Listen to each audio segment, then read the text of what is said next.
Hello there! You're listening to Go Podcast. I'm St-Pierre. I'm a software engineer. I've been doing a lot of things in my life so far, mainly trying to build a software as a service in the last, I would say, 15 years or so. I've been writing Go since 2014, and I have a hard time doing any other languages these days because Go is so nice after all. Even with all the boring stuff and verbosity and things like that, it's still great. We will have an interview today with Jon Barber. We will talk about XP and CI/CD and things like that, and you will see. It's a great interview, and don't forget to join the Go Podcast channel if you can, if you are on the Gophers Slack community. So if you are not there, there's a link to join on the gopodcast.dev website. If you are there, well, the channel is Go Podcast, no space, and just one shot, Go Podcast. I also have my course that I launched 2 weeks ago, Zero to Gopher. If you want to check that out, if you are starting with Go and want your fundamentals covered and whatnot, there's a generous discount on the show notes, by the way, for listeners of this podcast. And there's always the Patreon subscription if you want to chip in and support the show and things like that. As you might imagine, it takes time, it takes money and things like that to do a podcast. And on that, I will leave you with the interview with Jon. So hello there. So I'm with Jon Barber this week. So thank you, Jon, for accepting the invitation to come to the podcast. Oh, my pleasure. I'm really looking forward to it. So, like we always do, I always ask guests to introduce themselves a little bit. Anything that you want to give as information is it's up to you. Usually, I like to focus on the technical aspect and a little bit how you discover Go and things like that. If we can stay in that realm, and from there we will start the discussion. Sure. Okay. So yeah, my name's Jon Barber. I live on the south coast in the UK in a great town or city called Brighton, and I've been a software engineer professionally, i.e. getting paid for it for over 30 years now. I did a computing science degree at a polytechnic, and then was a software engineer, and this was before the internet really, I think it was around, but it hadn't really taken off. Then it took off, but I'd say very much, I'd say I became of age as an engineer really with Java. So at college did C, then, we started with Pascal, then did C, loved C, did Unix, then did C for a couple of years after graduating. Then Java came along, and I managed to avoid C++. Because I thought I read about object-oriented programming and thought that's beyond me. I couldn't understand it, So I just kind of I'll stick with C. I like C. I get it. But then Java came along, and I managed to understand a little bit about object-oriented programming, I think, with Java, and really loved. I was a huge fan of Sun Computers, as was RIP. Their engineering was superb. Loved Java. Loved the new thinking that came along with it at the time, and spent quite a lot of time with Java. I think I started with Java 1.2. Did Java for a long time, and as both an employee and then as a consultant, helping other teams to kind of solve problems together. Because alongside Java, the kind of thing I found and really loved was continuous delivery and, I guess, extreme programming. And so that's the kind of mode that I've spent a lot of my later years as an engineer with. And as part of the continuous delivery, I joined a certain consultancy when DevOps started being a thing.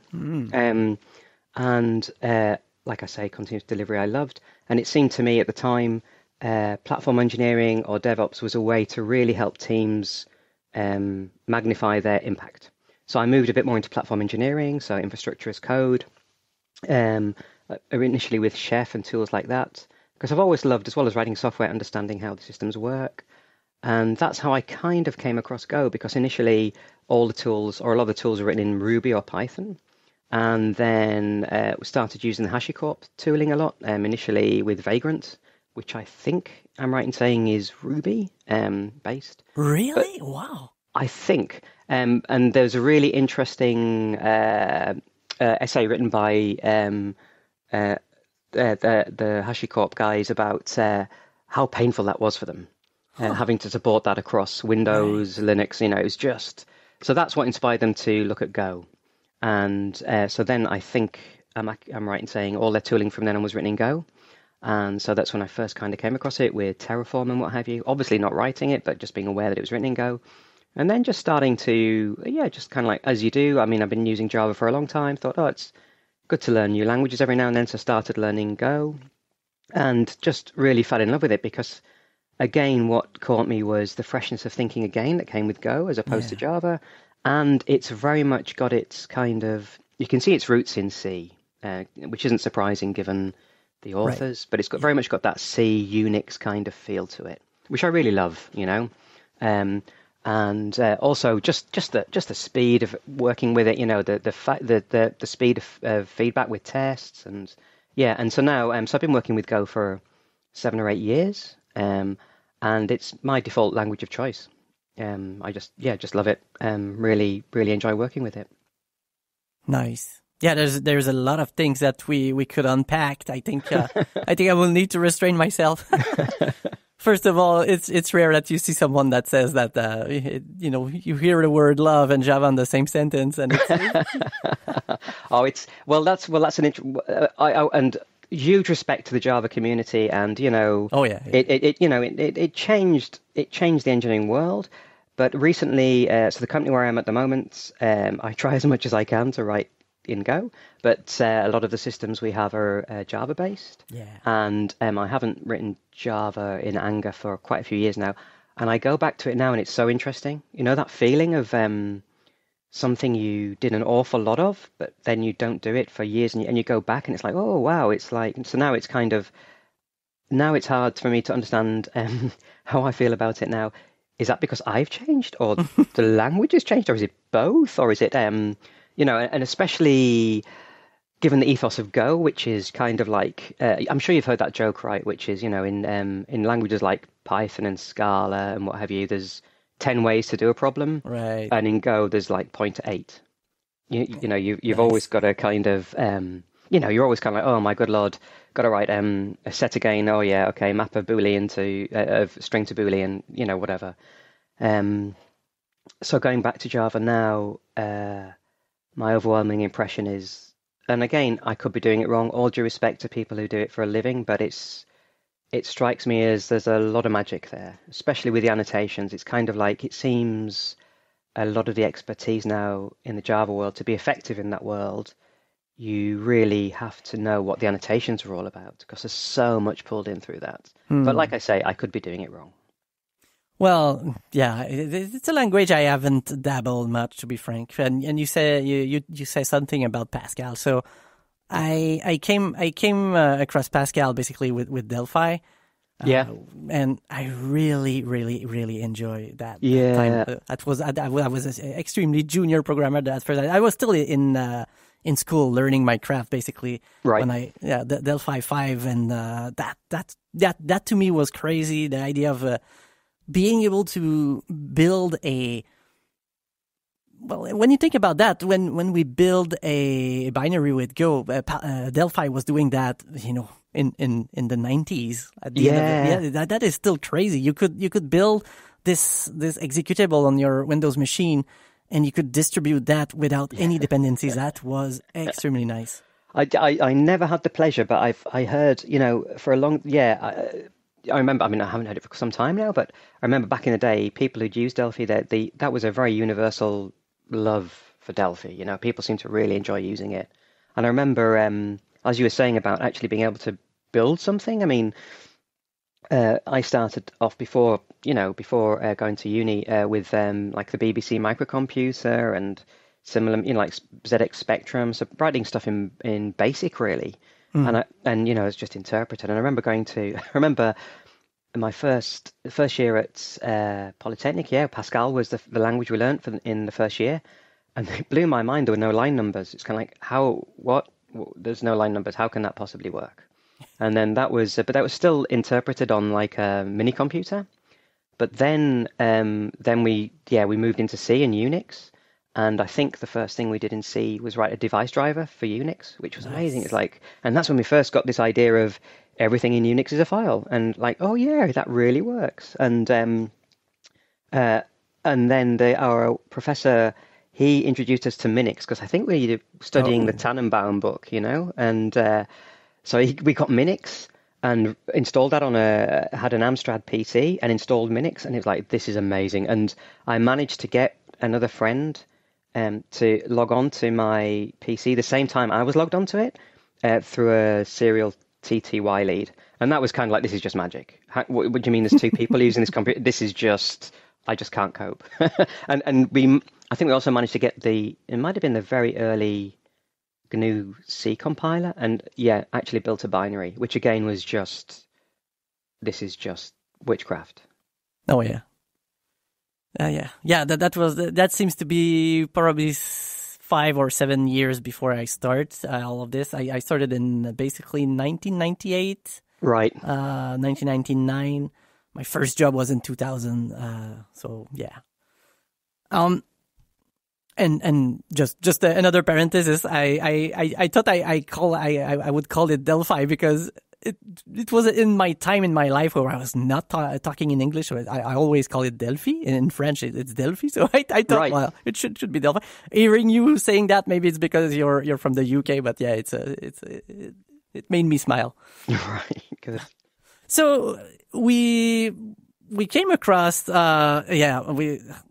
there was something that happened when I talked about Docker and Punnman recently, and we were on a Slack community, and it was very interesting. So let's jump into that discussion. I think we will have a lot to unpack. But first of all, I'm very curious because I heard you say CI/CD in your story, and it seems to be early, very, very early. You were working with Java and things like that. So I'm pretty interested. How it happens in your life, because you seems to have been a precursor in that world. Well, I was lucky. So I was. It was in the early noughties, the early 2000s. And I was working at a company, lastminute.com, and it was a great place to work. Lots of really interesting people working there, and also the travel sector is just a great place to work, because generally speaking, people are really happy because people are going on holiday. So generally it's a nice place to work. It's and Last Minute was a great, interesting place for lots of reasons, and it was the height of the .com boom and all that kind of good stuff. When I was there. Well, you probably remember, nobody cared about making a profit, right? It was great times. So it was all about eyeballs. So, I learned a lot at lastminute.com and had a lot of fun. I was really lucky there. One of the many reasons was that I'd applied. I think my job title was software engineer, and then they started using the title architect. So I applied to be one of the architects, and I didn't get it, and I was kind of I was so disappointed. But my line manager at the time, he was a really great guy. He said, yeah, you didn't get it. He said, but don't worry about it. We'll see. He said, but look, I think we'd just been acquired by a North America company in Texas, and they'd arranged for a training course with Robert Martin in the States. Yeah, oh yeah. No and way. So, yep. And so as a consolation prize, I was flown out to New York and spent a week learning TDD with Robert Martin. No. And at this point, I had no idea what TDD was. I mean, I knew what unit testing was. I think JUnit was out. Anyway, so I went on this week with Robert Martin, and it absolutely blew my mind. It really did. I mean, he's a larger than life character. But what I learned on that course, it was like, this is. Yeah, it was amazing. Had a ball, and came back, and TDD became my thing. Really loved it. Wow. So started reading about Kent Beck, all that, all Yeah, the yeah, great stuff. And yes, I guess that was my first taste of XP and that kind of ethos. And then later on, I really wish at the time, again, I had, I'd never been very confident as an engineer, which is why I mentioned before about, being scared about OP and C++. And oh, can you hear my dog barking? I do apologize. yeah, a little bit. Um, uh, uh, what was I saying? Yeah, so later on, I wish I'd applied earlier, but later on, I was lucky enough to get a job at ThoughtWorks, but that was many years later. But that really cemented the XP practices Right. because that was very much in the bones of the company. Although I think when I joined, a lot of the early movers had moved on, but that really just built on top of that as well. So it just that whole kind of, I think for me, what I like about all that is that it's XP is one of the agile practices which really emphasizes engineering discipline, whereas some of the other agile approaches, I think I'm right in saying, don't even mention engineering practices. Right. It's more kind of like, organizing work, which is fair enough. But yeah, that's why. I think at heart I'm an engineer, and I love that kind of just doing good engineering, because it's very pleasurable and it can make a big difference. Well, yeah. I'm very speechless at the moment. Yeah, I remember I read a couple of books. You mentioned Ken Beck and things like that, but I can imagine that attending a session with Robert and things like that. Tell me if I'm wrong, but since you were that early in that space and whatnot, you might have encountered a lot of places after that just didn't do much. Yeah, so it must have been hard for you. Oh yeah. I mean, so I think there's probably, it's a standard kind of curve for engineers in that whatever the practice is, as you go through kind of like maturing as an engineer, there's a particular thing that you learn and you love it and it really makes a difference for you. It might be TDD, but it could be anything. It could be a language. It could be an operating system, just something, right? And then you become evangelical about it, right? And you get angry and you don't understand why other people just don't get it, and and then you just really get really emotional about it, and then after a while you realize you're not going to persuade anybody, or rather than that, I think that, well, that's what I think the only way you can really persuade people is to pair with them and show them, say, let's try this thing, and in fact, I mean, nowadays, kind of like answering your question, I think, and I've heard a similar thing from other people who I work with, nowadays, we don't even talk about the thing in the terms that they were called, because some of them become trigger words, like even agile, right? That's become such a trigger word, and it's such a shame, because what it originally was. And it's partly, I think Martin Fowler coined a term called semantic diffusion, and if I'm right, what that means is the term over time becomes almost opposite of what it originally was. Right. It's just one of those weird things about humans. And, and also I saw something recently as well, somebody saying it's really hard to explain to anybody why a practice works, and you'll get so much pushback. I strongly believe the only way you can make your case is sitting with somebody and doing it together and letting them make up their own mind, and not even talk about not even use the terms that you're using. But yeah, it was so much waste and so much time wasted with people, or rather engagements where people wouldn't do the thing. And I remember, again, with the various consultancies I've worked at, often, almost invariably, we'd be hired by the C-level execs to go in and try and make things better. And we'd land on the ground, and invariably we'd be told by somebody that the techniques that we wanted to use, there's no possible way they could work there, even though they work everywhere else. Yeah. So it's kind of like, well, you're paying us an awful lot of money for this, and it really does work. Should we just give it a go? But yeah, it was a bit frustrating sometimes. Yeah, totally.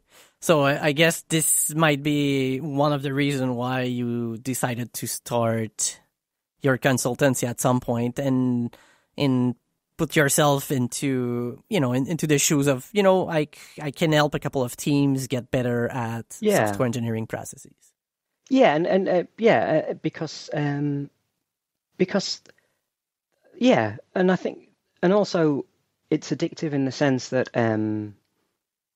I think most people want to do a good job, not just engineers. Everybody wants to do a good job. No, very few people. I don't think anybody wakes up thinking, I'm going to do a really poor job or just even a mediocre job today at my work, And so the best time, some of the most rewarding times I've had have been like just sitting with people and they get excited. And it's kind of like, just get out of their way. It's kind of like they got so excited. And one of the most rewarding times was we were at a particular customer and we paired with the team we embedded with the team. So it's 50-50, their people and our people. And we did a chunk of work for about 6 to 8 months. And we were talking about continuous delivery principles like pipelines and TDD and all the XP practices. And anyway, we rolled off as naturally the engagement came to an end. But at the time, there was a conference run in London called Pipeline, which was a continuous delivery conference. It was really, really good, really enjoyed it, really sad when it came to an end. But I remember going to Pipeline later on in the same year maybe, and 2 of the engineers from the customer walked in and that was amazing. And they said, all the stuff we told them, or most of the stuff we told them had really, it's credit to them. They'd made it work for them. Yeah. And it really made a difference for them. And they'd chosen to spend their limited learning budget on coming to this conference. And that to me was brilliant. Nice. It made a big difference for them. So that was great. So what have you seen that was kind of recurring in a couple of clients that you have done consultancy?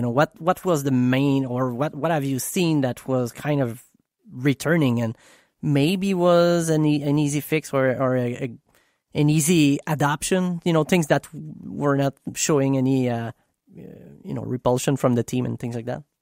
Oh, okay. Well, I think I think the main one is getting people to talk to each other. So honestly, problem. Seriously, I mean, we would go in, not so much engineering, but when we get hired to, go in and do a piece of work for the customer, we'd do workshops to start off. So we'd have discovery, and we'd work out what we were going to do and define what we were going to do. And so we had a handful of techniques that worked really well to run workshops and to get people speaking to each other, but none of it was secret. It was everything we did was publicly available. It was blogged about. There was no secret sauce. And invariably, we'd get stakeholders from different departments in the same room. We'd just use a few of these techniques to get them speaking to each other and just prioritize stuff and everything. And at the end of this, every single time, they were all kind of like, "This has been amazing. This has been great." And it's kind of like you're thinking yeah, it's great. It is great for us, but honestly, all we did was we put down a bit of a framework and we let you people speak to each other. And it's kind of like, if only you did this, you'd save yourself so much money. It's a bit sad to hear, to be frank. Well, it is. And also the other one would be often we'd go into and we'd kind of like, there'd be issues and we'd sit down with engineers and we'd say, okay, so what are the problems? And they'd tell us and we go, oh, yeah, okay, we can see that. And then we go and speak to the C-levels and say, these are the problems. And they go, oh, yeah, of course. And because we were the expensive consultants, they listened to us. And they didn't listen. Anyhow, but at a more kind of like micro level, kind of like the teams. Well, again, not speaking to each other. So I think that's there's kind of like we've got a myth in software engineering of the lone hero, right? Of we've got to do our stuff by ourselves and, just people kind of like putting headphones on, coding away furiously in the corner. And Yeah, um, it's an interesting one because pairing is one of the practices I think can be a huge accelerator. Hmm. However, I do now appreciate that it's not for everybody. You know, we got to be very mindful. Different people work in different ways, and not everybody. It's really hard work. It needs to be done well. I think one of the problems with pairing is often it's one of the practices where you really benefit if you're pairing with somebody who's done it a lot before, because otherwise, if you come cold to it, it's really hard, it's really tiring, and you could really be put off of it for life. So I think just collaborating, whether pairing or talking or that kind of stuff, that was a really powerful one. And then I'd say the big one really for me, given no surprise with TDD, is testing and testing Right. approaches, or Yeah. rather thinking when you're writing a thing, how can this thing fail? Or rather, what's the best way we know if this thing is, what's the fastest way we know that this code works and there's any problems? And just putting a bit of thought into how you can do that. Yeah. Yeah, that's interesting. So yeah, pairing yeah, it's a difficult topic. Frankly, have you seen that with people going remote? Strangely enough, where pairing should be, potentially more easier, Mm. but maybe less enjoyable. Less, you're not getting as much. Have you seen that? Well, that's as you say. Ironically enough, actually pairing works really great remotely. There's some fantastic tooling out there to. I think some of the best pairing experience I've had has been doing it remotely. Mm-hmm. Because there's free software out there that's really great. We use a software called Pop to share our desktop, and it's really nice. It's you can share just sections of your screen, and then there's a fantastic uh, tool called mob.sh, which is all about working effectively with Git and being able to very rapidly ping pong between two people, so you can very easily swap between who's driving and who's observing. Mm-hmm. I think that works really well, better than sometimes being side by side with somebody, because often you've got to put more thought into the tooling when you're remote, whereas sometimes you go, oh, we're just next to each other, and often it gets a bit clunky about, oh, do we share the keyboard? Do we share the Yeah. mouse? Yeah. So yeah, I think doing that remotely often can be better, but yeah, but similarly, you've got to be mindful about how people want to work. Oh yeah, totally. Um, so let's continue with pairing, for example. Would you have a quick recommendation? Let's say there's someone that is listening that are not doing that at the moment inside their team. How do you bring the pairing mindset to a Oh, team? Is it like something you should try to start doing that like 20 minutes per week for to start and things like that? What are the tricks? that's a really good question, and it's context. So, um, that's a really good question. I think one of the things to get over, I think one of the things that makes people nervous about pairing is a feeling that everybody else is really good at what they do, and you'll be revealed as a fraud. Mm. So I think what can make it more comfortable is if you can see that that's not the case. That everybody makes the same mistakes. We're all the same. So, for example, one thing you might consider that we did early on that particular engagement, where some of the team came to the conference later on, Mm-hmm. we actually it's easier if it's a new chunk of work you're working on, a new project or something, or a new feature or whatever. But we started off by mobbing. So we got everybody in a room, and we followed the mobbing kind of like general approach, which is so we choose a task to work on as everybody. I think we had about 6 or 7 people in the room, and the idea would be, if I remember correctly, we cut it down into like 5-minute chunks or maybe 10 minutes. And the idea would be one person would have the keyboard, so they'd be typing. Another person would be the driver, and they would be asking the person with the keyboard to do things like write a function that did blah, blah, blah, blah, blah. And then the rest of the room could think out loud or give suggestions. But the driver was the person who would, work out what was done next. And at the end of the 5 minutes, it rotated. So it went around the room. Now, that was extremely intense. It was, we came out of that, we came out of that room. You've got to remember, it was 50-50, our team and the engineers of the client. We didn't know each other that well, but it was amazing for working out how we're going to work together. Right. It was kind of like, that, is it storming, norming, and forming phrase, I think, about teams? It accelerated that. So it was extremely intense. There were sometimes we came out and it was like, we really need a break because it got pretty, people could get really uncomfortable in there. But it worked really well in the end. And we came out with an understanding about we're all equally idiots. We all make mistakes. Yeah. But also we did some really cool stuff. And this might work. So that kind of like gave that confidence to then, let's give pairing a go. And then, so what we did around that, again, you can have as much structure as you want, but you can set down things like, I think the main thing to be aware of is it will be extremely demanding. Be kind to yourself and the person you're pairing with. Maybe just try it for 20 minutes initially. Yeah. There's some great resources. I mentioned that app called Pop, but there's a really great app called Tuple. Yeah. Tuple. And they have, and highly recommend it. If you can get some budget to spend on it, please just use that. It's a really, really good app. They've also got some really good resources on their website about how to pair and some example pairing setups.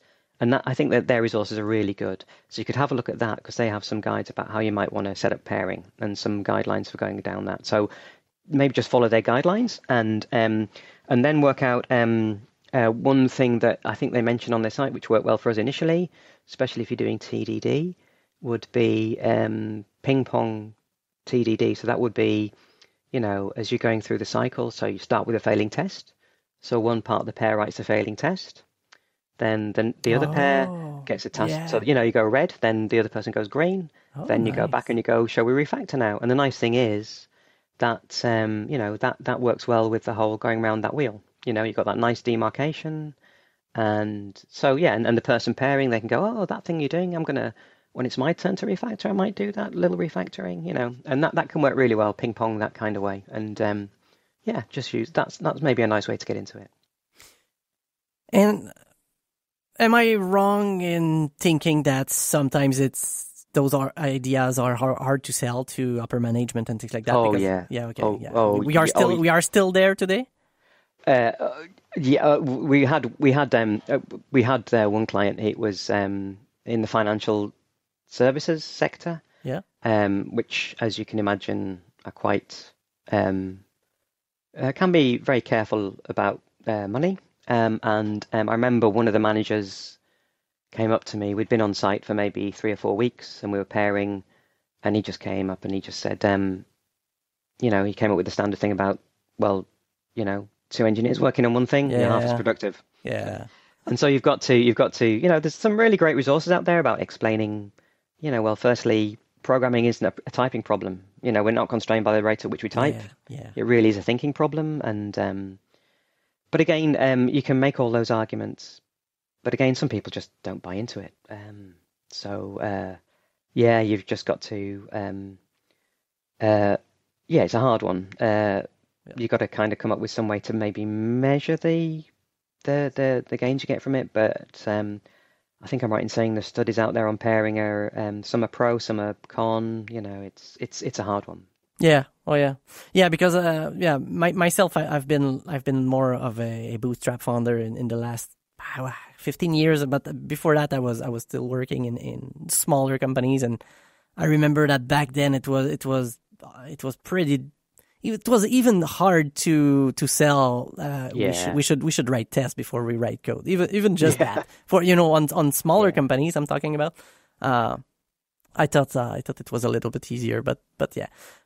Let's return a little bit to our good old friend, the continuous integration, continuous delivery. So you have some pretty interesting opinion, or at least sensation about Docker, and I'm really, really interested to hear them. So first of all, I will start by saying, to me, when I discovered Docker at first, it was a game changer. I started my professional career with Visual Basic 6, and the dependencies challenge for, even for the software engineer back then, just, creating your development machine, installing what you needed to make the project work. It was multiple days to and for me, Docker was that at first. For me, it was really like, oh, you know what, now no matter what I need as a dependencies, because nowadays my dependencies are mainly services and things like that, and I don't want them to install on my machine. I want to be free of that.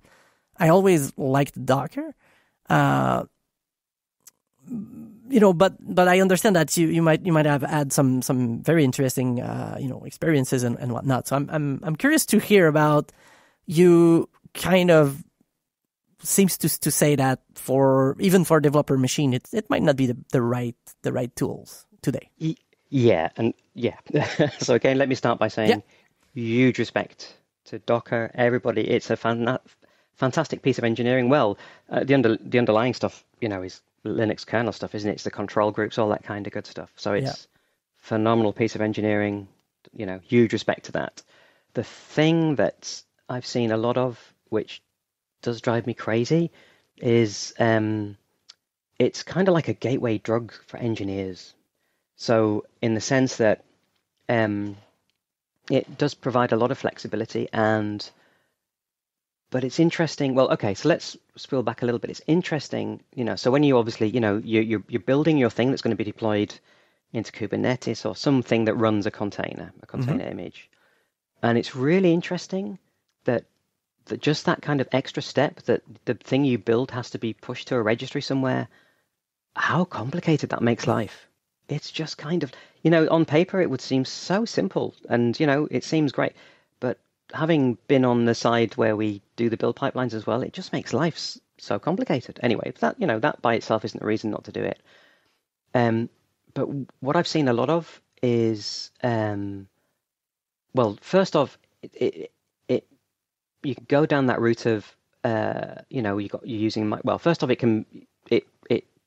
people can go down the route of microservices, and then it's kind of, we can run all the services on my machine. We use Docker to do that because it'll be easy, and I don't think it ever is easy. So what I've seen a lot of is, in a lot of companies, is Docker Compose, and these are companies that are running Kubernetes in production. Say, for example, because Kubernetes won that particular thing a while ago. Yeah. So Docker Compose is just really used to run the things locally. And there's a lot of complexity in Docker Compose. There's a lot of cognitive overhead in the team just keeping Docker Compose working. And it's kind of like, I'd say it's wasted effort because it's a dead end. It's never used for anything other than on the developer's machine. So it's all that extra stuff. And it's wasted work, I'd say. Whereas what you're running in production is Kubernetes, and I think really what your time would be better off spent would be, why do we want to run all of these things locally? What's the need to do this? Is it testing? It might well be. It might be lots of reasons, but I'd say your time is better off spent working out how to do that. Not on your machine. So it might be things like moving testing left or right. So where I am at the moment, we're putting a lot of effort into, we're one of those places where we're running, using Docker Compose in the build pipelines to run dependencies for testing. But what I'm a keen advocate for in this particular context, and of course context is king, is, very much testing in production.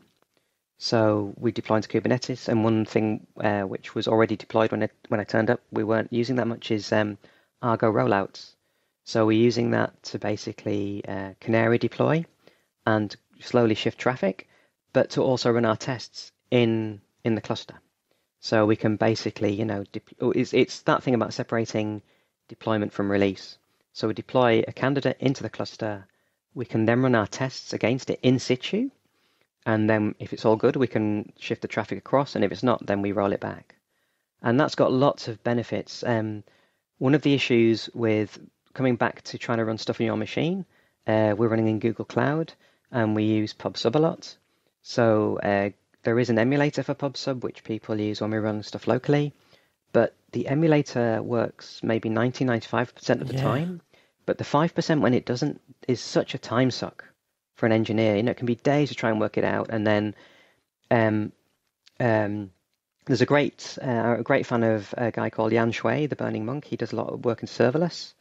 And I think he's maybe softened his view a little bit recently. But he was very much, look, just run the stuff in the environment you're going to run it in. So don't run on emulators, don't run on your machine, just deploy and run it in the environment you're going to be running it in. And that was very much the conclusion I came to with PubSub and all that. The emulators, they work most of the time, but a lot of the issues you get aren't so much around happy paths, as you know. It's around when things go wrong, which is permissions, configuration. That won't be exposed when you run it on your machine, but it will be exposed when you run it in the environment, right? So I would say I can understand why engineers try and run it on their machines, because it initially seems like the easier path to go down, because working out how to deploy and run this stuff in a production-like environment is hard.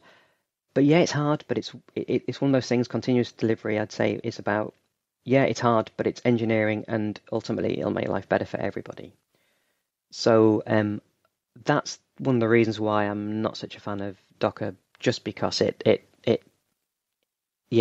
can be a bit of a gateway drug to a rabbit hole that can initially seem to save time, but ultimately it can be a real time suck.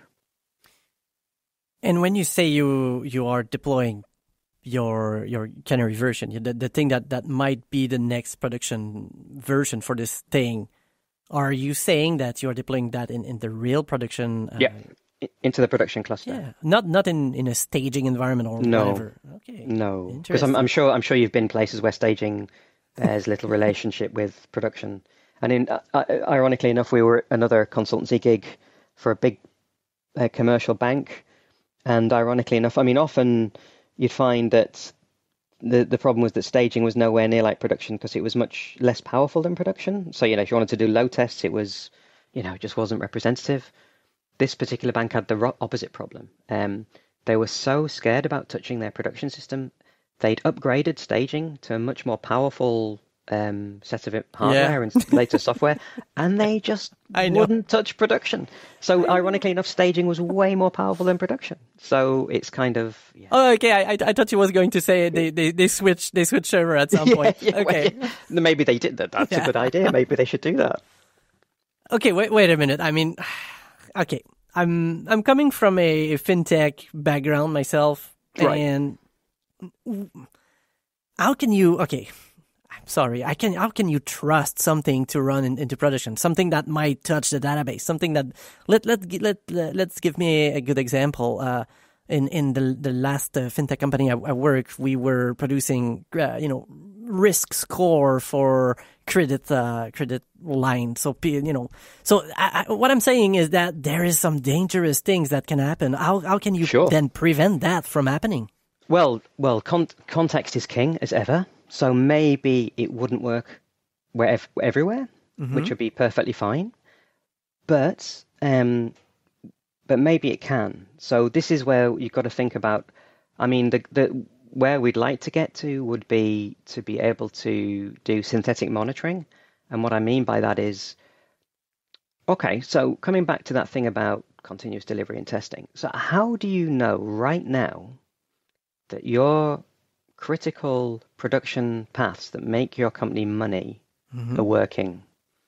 Or how quickly would you know they're not working? So one way to do that would be to, fire transactions through your critical paths, right? Really check out stuff, really go through, really buy stuff. But so an amusing story, amusing-ish. That place I talked about last minute, the travel place, we were doing that way back then. So the automated testing would go through, buy a flight with a real credit card. But what was in place was the passenger had to be called Mr. Test, and it wouldn't do the very final, yes, I really want this flight part. It'd do everything else. It'd do the credit card transaction, but it would, it'd time out, all that kind of stuff. Right. And amusingly enough, apparently, folklore has it, I never heard, but somebody changed it to be Mr. Testing. And apparently, thankfully, all the company did was book a whole flight from London to Paris, and had to pay it. A whole plane. I mean, we bought the whole plane, but it could have been a lot worse, right? Yeah, sure. But it very much comes down to your domain, and it might not be possible. But what could you do? Is it possible? Is there some way? Like in that particular case with a particular customer name, or could you put a header in there, or is there just some way to flag it and say, look, put this through the system as much as we can, but don't actually action the thing. Okay, so what you're saying basically is that you have some guardrails around your services all over the place that are capable of recognizing that, this thing that you're going to run is considered test. Yeah, treat it as much as you can. And if when you do this, you end up finding you're writing a load of conditional statements in your code, then that's a smell that this isn't working. It's not going to work. Because the idea is it's going to exercise the critical parts of your code. And what I mean by that is that the parts of the code that make you money. And if you're commenting all that out, then it's no use, right? It's just not going to work. But you keep saying that the part that keeps money, but there is still some lesser important part that could mess up a lot of things in the system, though. Yep. I mean, I understand your point. I'm extremely interested and intrigued at the same time to. I don't know. It's like returning 25 years earlier to deploy in production right away. It seems scary. Yeah, it is. It is scary. It is. But then, what's the alternative? It's kind of like, it's like all of those things. It's kind of like, why are we doing this thing? And the reason you're doing it is to really, it comes back to that question. Again, it comes back to that testing first approach, test-driven development, not just in terms of like code on your keyboard, but this system we've created, can you prove to me right now it works? Or the reverse, how quick do we know if it's broken? Mm-hmm. And that might be for really critical stuff, like you say, where it's just not possible, and it could well be the case. Then maybe what it's around is observability, and just kind of like working out a couple of key metrics, key alerts, and it's only got to be 2 or 3 because otherwise everybody gets, alert fatigue. It's kind of like nobody watches the dashboard anymore. But if we have like just 2 or 3 alerts that trigger that kind of like say, look, this is really bad, we're not making money or whatever, then maybe that's the best we can do. But that's better than nothing, right? It's kind of like we can look at that and we can compare maybe this week with the same time last week and see trends and go, do you know what? It's looking kind of all right. And that's maybe the best we can do. Yeah, but okay, so I don't know. Let's say you are 20 or 30 or 50 engineers and they are all deploying to production. I mean, I don't understand. It's how do you trace exactly? And first of all, you were mentioning that you were going to do a canary thing. So what happened if, I don't know, 10 people are pushing the different code in the same service? I don't know, man. It seems very very out of my world. Sure. Well, so you may again, it very much depends on the context, but what you may want to say is, look, what we're going to do when we do a release, we'll so this particular thing we're using Argo rollouts. When you do the canary phase, you can pretty much specify how long that traffic shifting will take, how long the tests are going to run for, and the tests can be things that can be black or white, like what you or I would normally call tests like pass or fail with asserts, or it can be things like Prometheus metrics, all that kind of stuff. So you can, different ways of gauging whether things are going well or not. So you could say, look, give it 10, 20 minutes. We're going to watch these critical stats, slowly shift the traffic over. And so what you could say, look, the deal is when a team deploys into production, then it's kind of like it's theirs for, say, 30 minutes. Nobody else can deploy. So at least then okay, that's looking okay, and so you're still allowing a fairly decent release cadence, but you're also giving it time to say, something's broken. what degree of confidence do we need to have say, oh, it was this release that broke it. And is this baked into your CD, the pipeline? It's not something we do, but it Okay. might be something you choose to do. Okay. So again, but what's interesting about all this though is I would argue that these kind of things are a forcing function for kind of it's a bit of a sweeping generalization, but for better engineering practices. So for example, like you say, okay, so maybe you got a couple of teams releasing at the same time. How do you make sure that they don't stomp all over each other? Well, one way to do that is you've got to there's various patterns, like there's release and expand and contract, for example. So it might be you're making a change where a service for a while has got to accept both old and new data formats. You see what I mean? Mm-hmm. So it can you've got to be Postel's law. Be generous in what you accept and conservative in what you send. So you've got to build in stuff that says, yeah, okay, so maybe the things I'm interacting with, they might change, or they are going to change, so I've got to build that in for now. And then later on, we reduce that back down so that it only accepts what is the standard now. And again, it comes back to teams speaking to each other. And how do you couple that with TDD? Because if you cannot really run your test locally while you are developing, now if I understand correctly, you kind of need to deploy to run tests. So I do beg your pardon. No, you're still TDDing. You're still testing the code on your machine. You absolutely are. Yeah, for unit tests, but for any kind of integration test or. Well, you might still choose to do that. So you might choose to run synthetic services locally. So you might choose to run copies of your dependencies, things that mimic them. Mm-hmm. So there's things like YAML, or there's Mountebank, or there's all kinds of things where you can. Well, in the more kind of some places, what they do when you've gone down that route of if these are internal services that you're depending on, some places the team that creates that service will also create the synthetic version that can be used for testing. So, it'll, and that's when you get into contract tests. So effectively, you can run locally their copy of their system, that looks like their system, but isn't really, but, it's got canned responses, all that kind of stuff. So you can run them up quickly, locally, and you can interact with them locally and get a degree of confidence that it's looking pretty good. And we can move to the next stage, which might be deploying it into a production-like environment and doing some end-to-end tests. But you're not running them via Docker or Podman on your... No, not at all. I absolutely... Well, my feelings on that. I would say absolutely not. Why? If it's something like Mountebank or something in Go or something like that, you could absolutely just run it straight on your machine without that overhead of running Docker and what have you, which often I believe I'm right in saying, especially if you're not on Linux boxes, that's going to be slower because you're going to be running an emulator to run Docker and et cetera, et cetera. And it's all about that speed, and you want that feedback quickly. Interesting. Yeah. Okay. Yeah. And then I would love to see something like that, to be frank. I don't get me wrong. I kind of really understand what you're saying. It's just that it's a little bit uncomfortable to imagine. Sure. Of course. And that's the great thing about this stuff. It makes you think. And maybe it isn't possible in your particular domain. It maybe just isn't possible. But again, it's kind of like it's always useful to... And these questions about how do we know things are working or they're not working and how quickly would we know that, they're questions to ask all the time, right? They're not things that are solved at any particular... you don't solve them forever. You can continually kind of iterate on this stuff and make things better.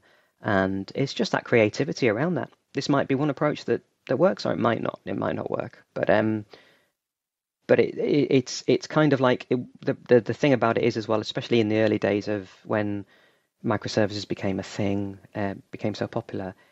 It's a lot of the hidden consequences of that decision that people didn't do, and that's when it can get really messy. Although, I think we have gone too far with the microservices, but I wouldn't disagree with you on that one. Yeah, but if your system is not built to do that, the effort to And the phrase that you keep telling, how do you know that your system is doing the thing that brings money to the company? If you're not ready to do that, it's still a decent amount of efforts for a team to take some challenges and think about what they need to do and say. It's still a big decision. That's what I'm trying to say. Oh, I'm sorry, it cut out a little bit then. Would you mind repeating that? Yeah. Sorry. So I'm wondering if it's a hard sell to have some team accept to